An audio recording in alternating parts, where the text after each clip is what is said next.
Tercer secreto de Fátima y su relación con el numeral 675 del Catecismo. Atención al cónclave que inicia mañana, 7 de mayo de 2025, y al cardenal polaco Konrad Krajewski, conocido como el Robin Hood del Vaticano, y quien se desempeña como limosnero papal, mismo cargo de Judas Iscariote, nacido en Lodz, ciudad polaca en la cual la Virgen de Czestochowa lloró en diciembre de 2024. El actual catecismo, que fue hecho por Juan Pablo II y Joseph Ratzinger cuando era prefecto de la fe, tiene dos numerales muy importantes que son proféticos. El 675 habla de una prueba final de la Iglesia donde quedará develado el misterio de iniquidad bajo la forma de una impostura religiosa que proporcionará a los hombres una solución aparente a sus problemas mediante el precio de la apostasía de la verdad. Eso es el tercer secreto de Fátima. Y el 677 habla de que esta prueba que va a pasar la Iglesia seguirá los pasos de la pasión de Cristo en su primera venida. ¿De dónde sacaron esta profecía Juan Pablo II y Benedicto XVI? Ellos conocían las profecías de Ana Catalina Emmerich, de San Francisco de Asís, de la Salette, pero sobre todo yo estoy convencido que estos dos numerales los escribieron por conocer el tercer secreto de Fátima, la parte nunca revelada. ¿A qué se refieren por este misterio de iniquidad? ¿Qué es una impostura religiosa? Según el diccionario de la Real Academia Española, impostura es farsa, engaño, simulación, falsedad, comedia, fingimiento, teatro, superchería, abulencia. Una impostura implica un impostor, es decir, un farsante, un engañador, un simulador, un comediante. Y no habla de una impostura en términos generales, sino de una impostura religiosa. Está, por tanto, profetizándose un falso papa futuro, y lo profetizaron porque conocían el tercer secreto de Fátima. Estaba también profetizado en Juan 10, del 1 al 2. En verdad os digo, quien no entra por la puerta en el aprisco de las ovejas, sino que sube por otra parte, eso es una elección no canónica. Ese es un ladrón y un salteador. Mas el que entra por la puerta, eso es una elección canónica. El que entra por la puerta es el pastor de las ovejas. El que escaló por otro lado es Jorge Mario Bergoglio, quien incumplió en varios aspectos la Constitución Apostólica Universi Dominici Gregis y también el Código de Derecho Canónico. El numeral 76 de esta Constitución, que rige las normas como se eligen a los papas, establece que si la elección se hubiera realizado de modo distinto a como está prescrito en esta Constitución, la elección es nula e inválida y no da ningún derecho a la persona elegida. Al menos 6 incumplimientos canónicos tuvo Jorge Mario Bergoglio. Por ejemplo, el numeral 81 dice que los cardenales se deben abstener de toda forma de pactos y acuerdos o compromisos previos a un cónclave, so pena de la excomunión late sentencia. El cardenal Gottfried Daniels, en su autobiografía, declaró que la mafia San Galo, usando él mismo la palabra mafia, se reunía porque querían modernizar la Iglesia y poner un papa progresista. No lo lograron a la muerte de Juan Pablo II, pero lo hicieron forzando la salida de Benedicto XVI y la entronización de Jorge Mario Bergoglio. El Código de Derecho Canónico 332, parágrafo 2, establece que para que una renuncia papal sea válida debe hacerse libre, es decir, no bajo presión, y debe renunciar explícitamente al munus petrino, y Benedicto XVI solamente renunció al ministerio, nunca al munus, nunca dejó de ser papa. Y además su renuncia no fue libre, sino bajo muchísima presión que está documentada. No voy a ahondar más en esta cuestión, pues todo esto está explicado con mucho detalle en varios libros, como Habemus Antipapam, del padre Fernando María Cornet, o Benedicto XVI, Papa Emérito, de Estefanía Costa. Pero digo también que este se cumplió en Jorge Mario Bergoglio, por lo que sale resaltado en amarillo, que proporcionará a los hombres una solución aparente a sus problemas al precio de la apostasía de la verdad. Voy a poner 3 ejemplos para que veamos cómo se cumplió esto de manera perfecta durante los 12 años de pontificado de Bergoglio.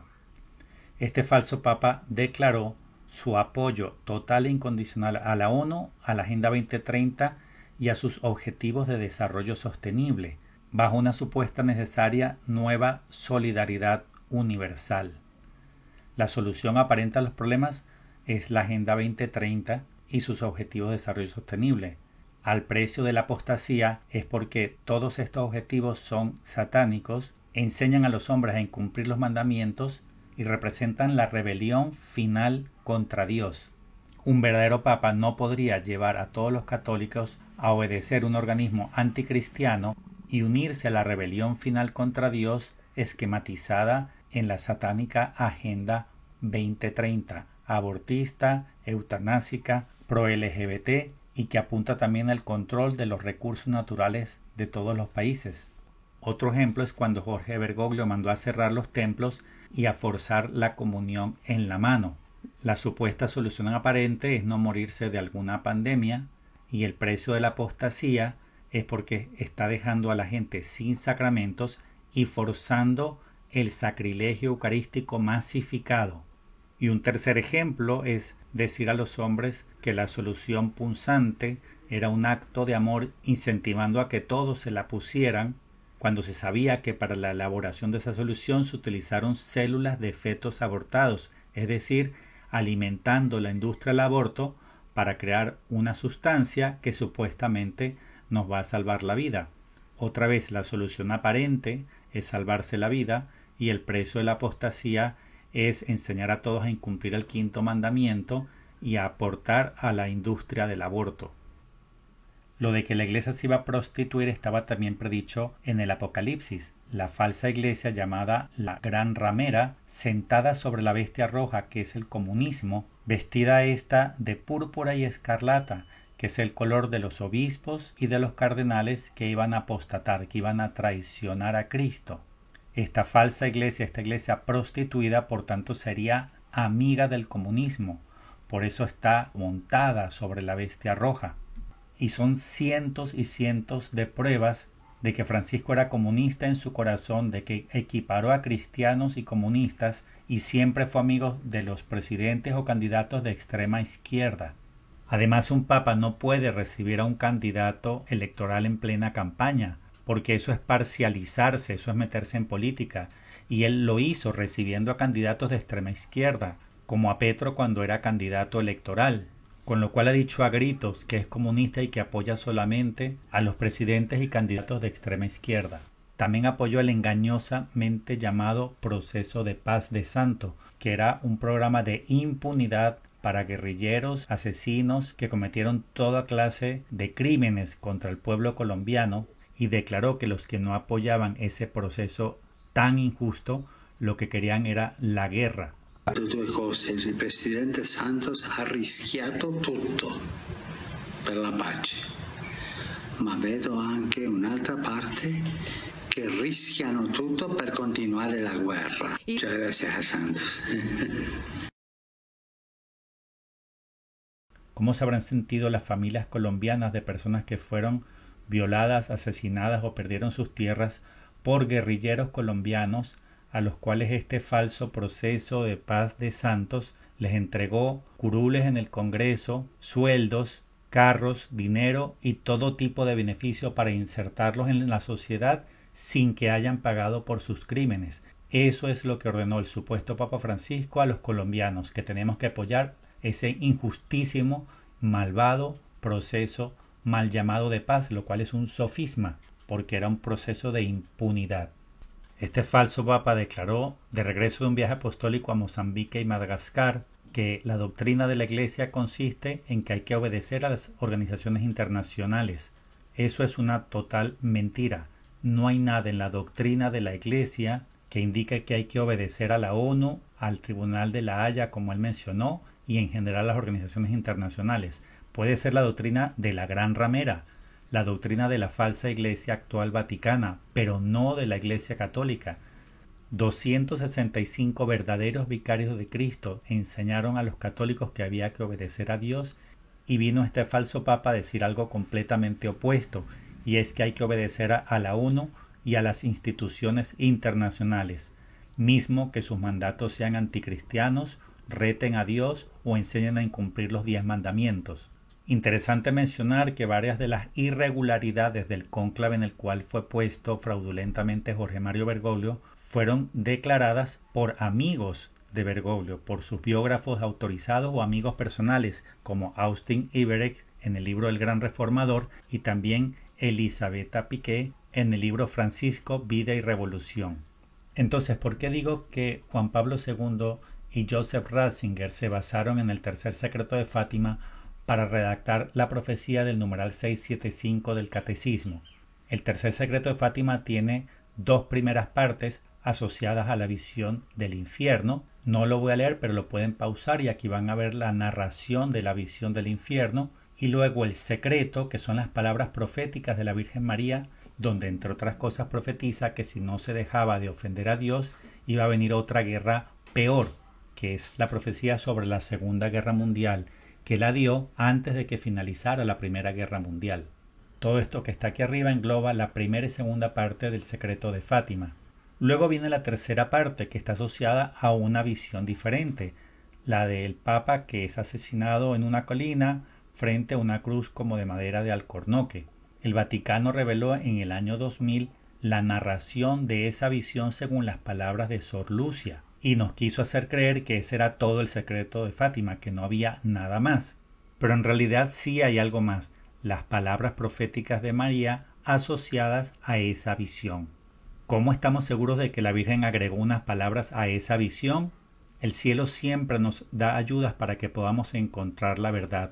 Y aquí se inventó una estrategia maravillosa en el hecho de que Lucia podía oír, ver y hablar con la Virgen.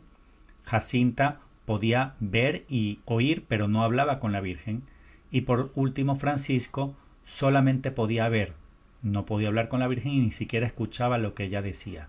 ¿Por qué estos tres roles y qué podemos sacar de ello? Cuando la Virgen dio la visión del Papa asesinado y pronunció su profecía, Sor Lucia le preguntó si ese mensaje, esa noticia tan terrible, la podía comunicar al mundo. La Virgen le contestó que no era el momento para comunicarlo, pero que sí se lo podían decir en ese momento solamente a Francisco. Recordemos que la visión también la vio porque él podía ver. Entonces, ¿por qué la Virgen dijo que sí le podían decir a Francisco lo que ella había dicho? Si se tratase solamente del tercer secreto de Fátima que el Vaticano reveló en el año 2000, es decir, la visión de Lucía, no habría nada que decirle a Francisco porque él vio lo mismo que Lucía y que Jacinta.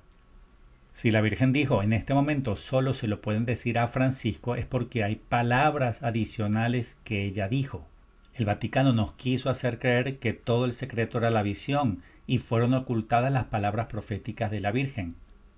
Yo recomiendo al que quiera ahondar en esto la lectura del libro El cuarto secreto de Fátima de Antonio Socchi. La visión de Lucía estuvo en un sobre, las palabras de la Virgen estuvieron en otro sobre.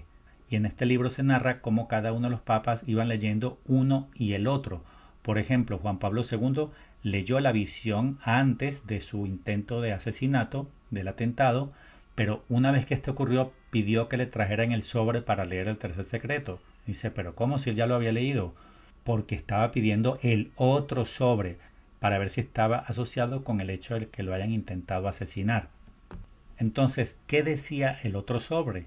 ¿Cuáles son las palabras proféticas de la Virgen asociadas a la segunda visión que narró Lucía? El Vaticano nunca quiso revelar ese segundo sobre, esas palabras proféticas de la Virgen, pero la Santísima Madre de Dios, la profetisa por excelencia de Dios, no se le puede amordazar. Y ella lo reveló en varias partes. Primero en la Saler cuando dijo Roma perderá la fe y se convertirá en la sede del anticristo, pero con mucho más detalle lo reveló en el libro azul al Padre Gobi. Todo tiene que ver con las maravillosas explicaciones que dio la Virgen sobre el Apocalipsis en este libro al Padre Gobi. El Apocalipsis tiene sus protagonistas del lado de Dios. El principal protagonista es el Cordero, que aparece más de 30 veces esta palabra, la mujer vestida de sol, también Juan, los dos testigos, los 7 ángeles, etc. Y del lado de Satanás, los principales protagonistas son el dragón rojo de Apocalipsis 12, las dos bestias de Apocalipsis 13, la que surge de la tierra, la que surge del mar, y la gran ramera que es la falsa iglesia que cabalga sobre el dragón rojo. Por el libro azul del Padre Gobi sabemos que la bestia roja de Apocalipsis 12 es el comunismo ateo, el marxismo. Y sabemos que las dos bestias de Apocalipsis 13 son la primera, la masonería, y en última instancia su jefe supremo, el anticristo político, y la segunda bestia es la masonería eclesiástica y en última instancia su jefe supremo, el anticristo religioso o falso profeta. Veamos lo que dijo la Virgen en el libro azul del Padre Gobi sobre la segunda bestia de Apocalipsis 13, la que surge de la tierra y que tenía dos cuernos como de cordero. En el mensaje del 13 de junio de 1989 dice que esos dos cuernos son como los de la mitra obispal, y una vez que dice que esta segunda bestia es la masonería eclesiástica, hace esta afirmación que está en color rojo tan impresionante. Esta infiltración masónica dentro de la iglesia ya ha sido predicha por mí en Fátima, cuando os anuncié que Satanás se introduciría hasta el vértice de la iglesia. Si el tercer secreto de Fátima fuera solamente la visión de Lucía, publicada por el Vaticano en el año 2000, pues nos preguntamos nosotros, ¿dónde en esa visión se dice que Satanás se introduciría hasta el vértice? En ninguna parte, porque eso estaba en el otro sobre, en las palabras proféticas de la Virgen.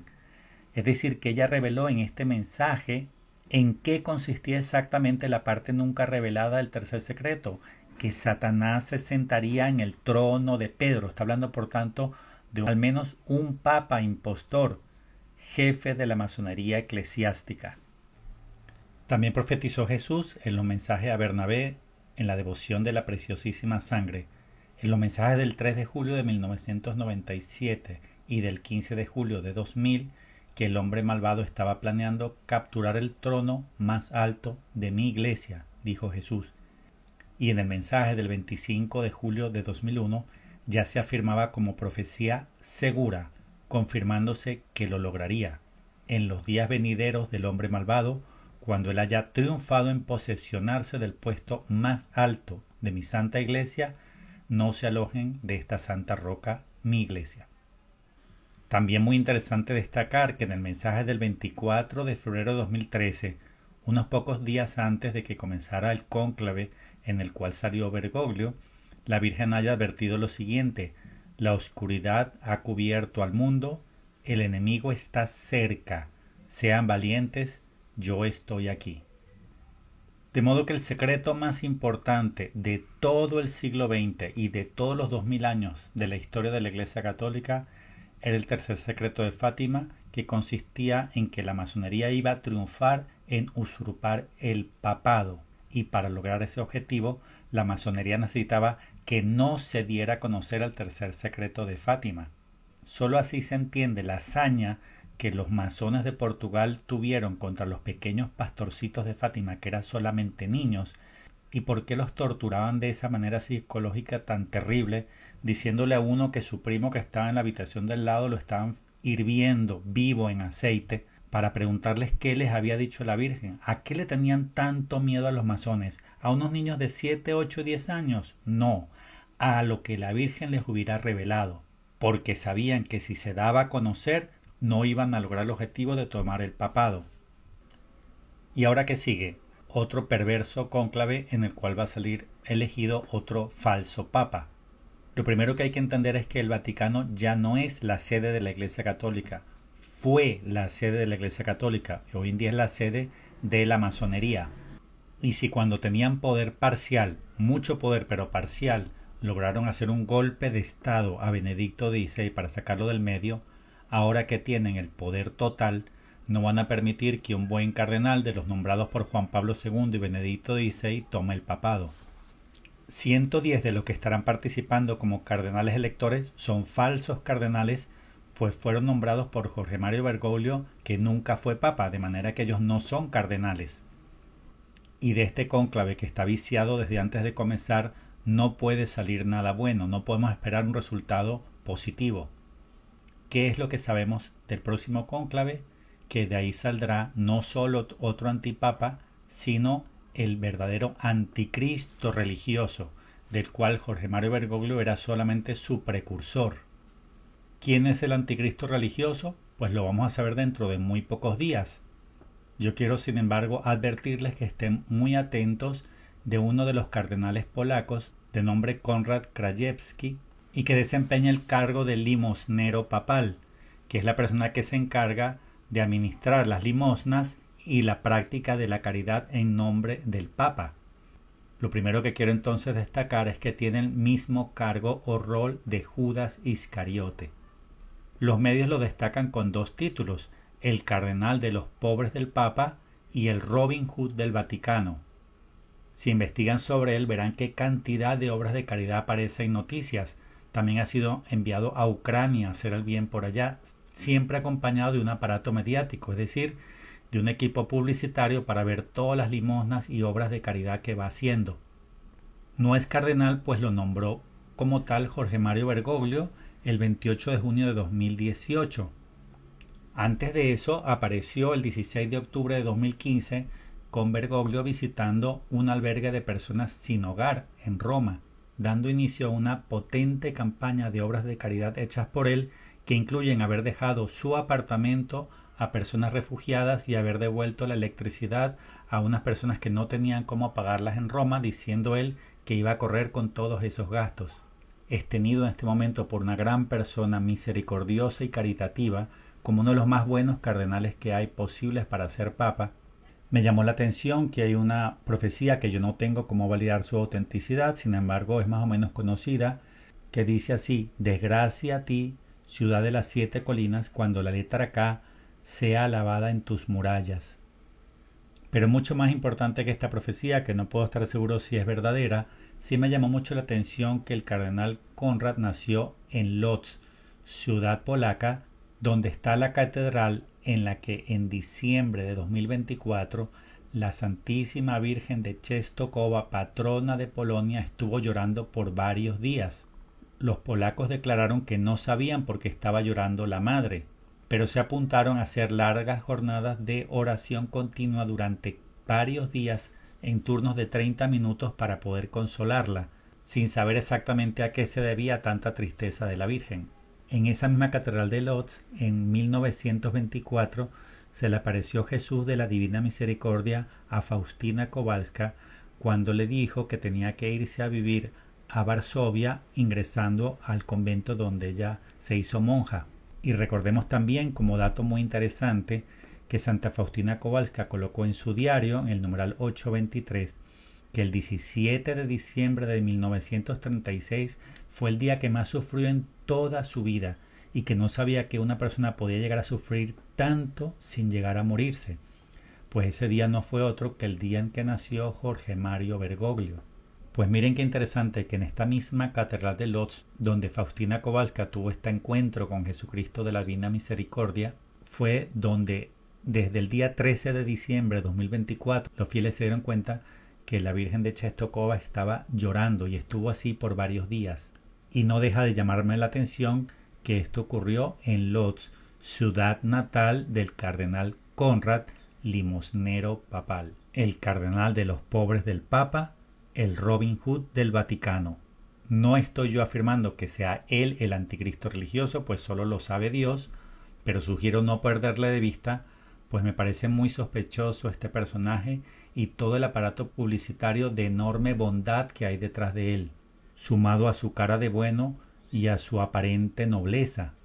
Recordemos como lo profetizó el arzobispo Fulton Sheen y tantos otros: si el anticristo se aparecería con aspecto de malvado, nadie lo aceptaría como tal. Para ser acogido por la mayoría tiene que ser lo contrario: bueno, bondadoso, caritativo, noble, apuesto, etc.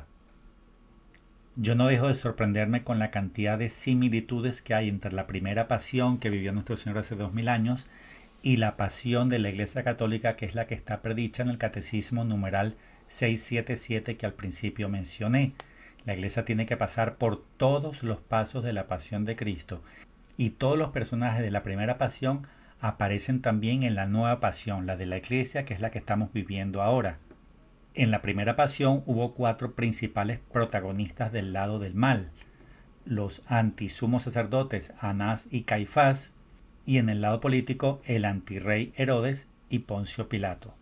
¿Por qué dije antisumos sacerdotes? Pues estos dos malvados no fueron nombrados según las normas canónicas del Sanedrín. Los que investigan historia con detalle verán que estos dos personajes fueron por intrigas políticas, por amiguismo, y no cumplían los requisitos obligatorios en relación a las normas hebreas para ostentar el cargo de sumo sacerdote. A quien realmente le correspondía ser es a Juan Bautista. Sobre esto de que era Juan Bautista a quien le correspondía verdaderamente ser sumo sacerdote, dediqué un capítulo de eso en mi libro Parusía, cuando expliqué la transferencia del sacerdocio arónico a mesiánico. Y también sugiero muchísimo una entrevista hecha al sacerdote Sebastian Walshe, titulada en YouTube San John the Baptist, The True High Priest of Israel. Y es muy fácil demostrar que Herodes era antirrey, pues no le correspondía, pues ni siquiera era judío, el rey tenía que ser judío del linaje de David, ni siquiera era israelita, no era hebreo, porque era un idumeo, era un descendiente de Esaú. O sea, más impostor no podía ser.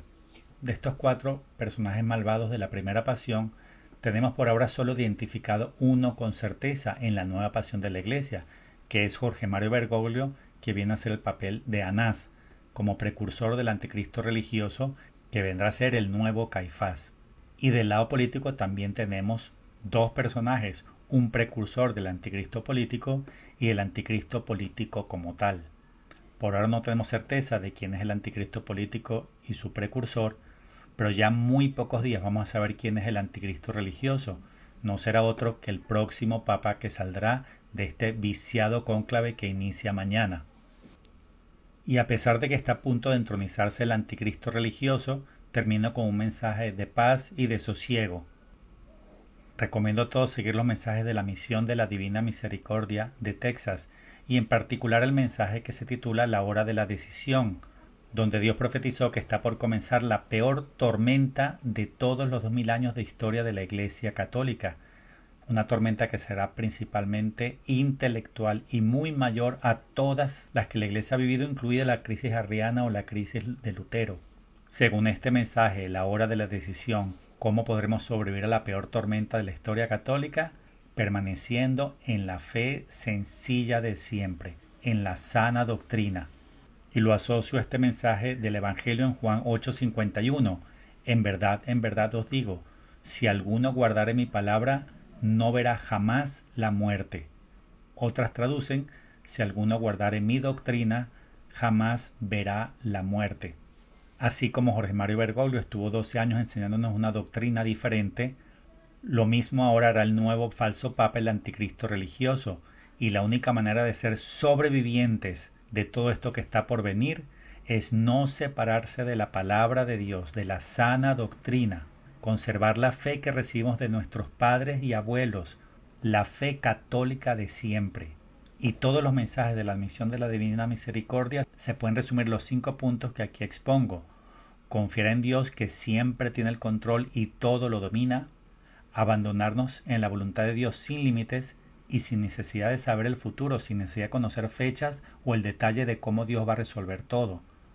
No tener miedo es un mensaje que se repite muchísimo. No temáis, nos dice Dios. Permanecer en la fe sencilla de siempre, en la sana doctrina, que es lo que acabo de decir. Y no escuchar tantas voces que nos impiden escuchar la voz de Dios. Quien siga estos 5 consejos que resumen todas las enseñanzas que hemos recibido de la misión de la Divina Misericordia será un sobreviviente en todo lo que vamos a vivir ahora, la peor tormenta de la Iglesia Católica en 2000 años. Abrazos y bendiciones para todos.